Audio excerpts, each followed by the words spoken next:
Vouloir, c'est bien, faire, c'est mieux. Toujours soucieux d'aller plus loin dans sa démarche environnementale, l'entreprise Fontaine Pajot met en place un véritable plan d'entreprise baptisé Odyssea 24.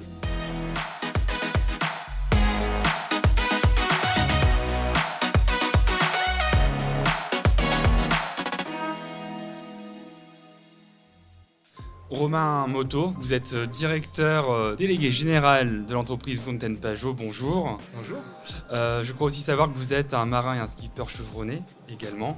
Voilà. Ça, oui, il y a un petit moment maintenant, mais oui, Un ça, petit moment. j'ai navigué un peu. Et cette cause vous tient ô combien à cœur. J'aimerais justement que vous reveniez un petit peu avec nous sur ce plan qui a été lancé il y a un an, ce fameux plan Odyssea 24. De quoi s'agit-il ? Effectivement, il n'y a pas qu'à moi que la mer, l'océan et sa protection importent. Hein. Je crois que c'est vraiment un souffle dans toute l'entreprise. Toute l'entreprise est vraiment passionnée par ce plan et maintenant engagée depuis quelques mois, effectivement, et quelques années. Alors ce plan Odyssea 2024 qui va aussi se terminer plutôt sur 2030 parce que notre vision et notre ambition autour de ce plan, c'est vraiment de rejoindre une neutralité nette carbone à l'horizon 2030. Alors pour faire ça, comment est-ce qu'on a monté, construit notre plan? Finalement, on est reparti de notre empreinte sur 2019. Alors, on a construit notre empreinte carbone complète d'entreprise pendant le Covid. On a utilisé le confinement où c'était un moment un peu trouble et peut-être paradoxalement plus calme. Donc à ce moment-là, on a eu le temps de se poser, de comprendre nos impacts et d'analyser en profondeur finalement sur quoi il fallait qu'on investisse d'abord pour construire ce plan. Ensuite, s'assurer que notre feuille de route puisse nous permettre d'arriver à cette neutralité nette 2030, de trouver des objecteurs de conscience dont on parlera peut-être à la fin, et de construire cette stratégie d'investissement qui allait nous permettre d'y arriver. Donc la première chose la plus évidente qu'on a pu mettre en place, c'est la décarbonation de la phase d'usage, et en cela, la motorisation électrique qu'on est en train de mettre en place et qui est livrée sur les premiers bateaux en ce moment. C'est ça, votre plan repose sur 3 axes, hein, si j'ai bien compris. C'est ça. Vous pouvez m'en dire un petit peu plus justement sur ces axes-là, enfin, Alors, sur la méthodologie. Effectivement, dans la méthodologie, enfin dans l'empreinte en général, on a 3 axes. On a effectivement la phase d'usage, c'est 80% de l'impact, et dans ces 80% viennent des moteurs thermiques, que ce soit le groupe électrogène ou les 2 moteurs de propulsion. Ensuite, on a la phase dite de construction à proprement parler, où là, c'est vraiment l'utilisation des bâtiments, les mouvements pendulaires des salariés qui viennent travailler et qui repartent, l'isolation, toutes ces choses-là. Et on a l'amont qui, lui, c'est sur la phase d'achat, donc tout ce qu'on source directement et notamment en incluant dedans le transport des matériaux, des usines jusqu'à chez nous.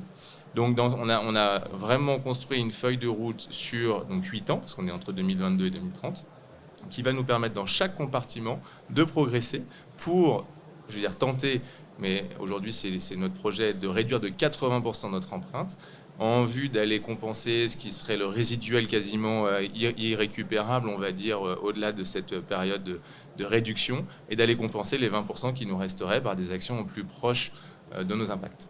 Vous voyez déjà des effets visibles aujourd'hui ou pas, même si c'est tout récent, hein, ça fait un an seulement, mais...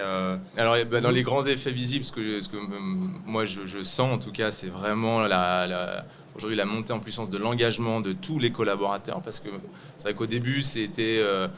une ambition, une mission presque de l'entreprise qu'on a voulu placer. Et puis on voit qu'aujourd'hui, chaque collaborateur à son niveau s'empare de ce sujet-là, a envie de le déployer, en demande de plus en plus à son entourage, à son encadrement, et vraiment se projette dans ce projet-là, qui est un projet qui est très fédérateur en interne. D'autant plus que vous avez mis en place, on va dire, un super outil, enfin une plateforme baptisée Odyssey Lab. Alors voilà, la plateforme Odyssey Lab, elle est là pour répondre à l'innovation. Donc c'est par ça qu'on veut traiter l'innovation, parce que dans notre cheminement donc de neutralité, il y a encore beaucoup d'inconnus, hein. Il y a des choses dans lesquelles on n'a pas encore trouvé la réponse, et la réponse se trouve dans l'innovation. Donc notamment, on a commencé par les moteurs électriques, puis bientôt on aura l'hydrogène qui est le deuxième sujet, on aura la gestion de l'eau potable pour limiter les déchets plastiques, des eaux grises, des eaux noires, de la performance du bateau, des voiles, enfin il y a tout un tas de sujets qu'on va ouvrir les uns derrière les autres.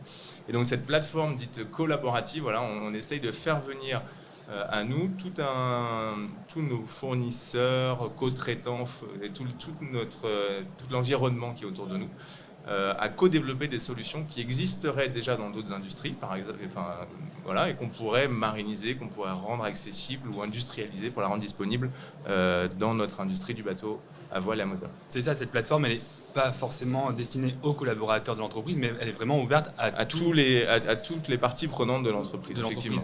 Alors j'aimerais bien justement, parce que je crois que ça commence un peu à porter ses fruits, on parle de l'Aura 51, il y a une déclinaison dite Smart électrique. Ouais.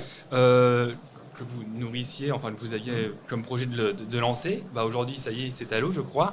Quels sont vos retours en fait sur ce bateau-là? Déjà, félicitations à toute l'équipe qui a travaillé dessus, parce que c'était un gros boulot d'emmener alors, tous les ingénieurs et tous les gens qui ont travaillé dessus, puis après tous les préparateurs et les monteurs chez nous. Vous étiez combien interne. dessus? Une soixantaine? Alors il y a une soixantaine d'ingénieurs et de gens qui ont touché au projet, effectivement. On parle de la gestion de la puissance électrique, des batteries, du moteur électrique en lui-même, de l'architecture et l'intégration de tout ça, jusqu'au fait de l'installer réellement, proprement parler, sur le bateau, les phases de test. Maintenant, on en est aux marketeurs et commerciaux qui commencent à prendre le sujet en main pour essayer de l'accélérer.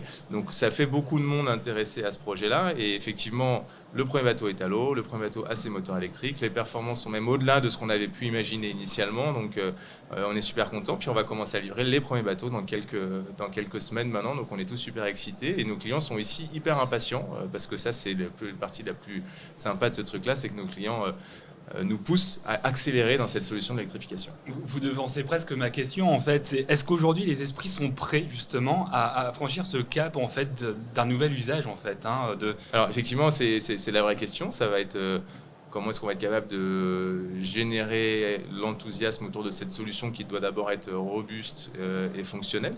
Mais on voit aujourd'hui que les premiers retours, à la fois des loueurs qui sont un peu pionniers dans ce sujet-là, comme des particuliers qui veulent utiliser leur bateau différemment et vraiment respecter à fond l'environnement sur lequel ils vont utiliser leur bateau. Et ben, la combinaison de ces deux choses-là fait qu'aujourd'hui, on a déjà de l'attraction et on commence vraiment à voir que ça se développe dans les prochaines années, là, sur 2023 et 2024.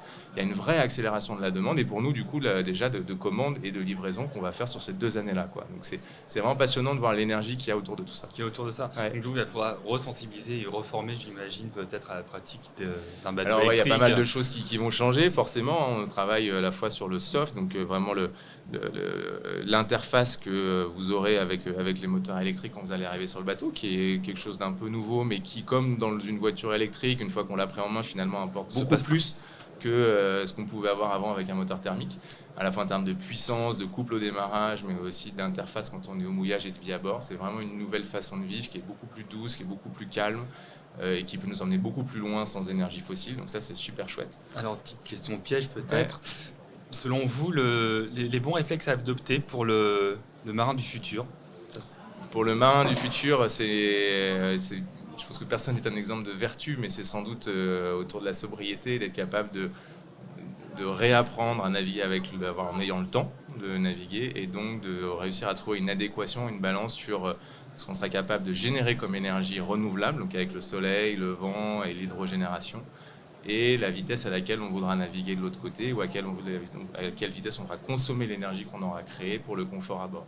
Et je pense qu'on trouvera une certaine forme de sobriété heureuse autour de ce nouveau projet de navigation qui sera vraiment dans un impact neutre et sur le fait de ne plus consommer d'énergie fossile. Je pense qu'on va retrouver des équilibres autour de cette promesse et de cet imaginaire qui en tout cas, moi, me fait vibrer et je pense que quand j'en parle autour de nous, fait vibrer beaucoup de gens. La sobriété heureuse, c'est un joli mot, j'aime beaucoup.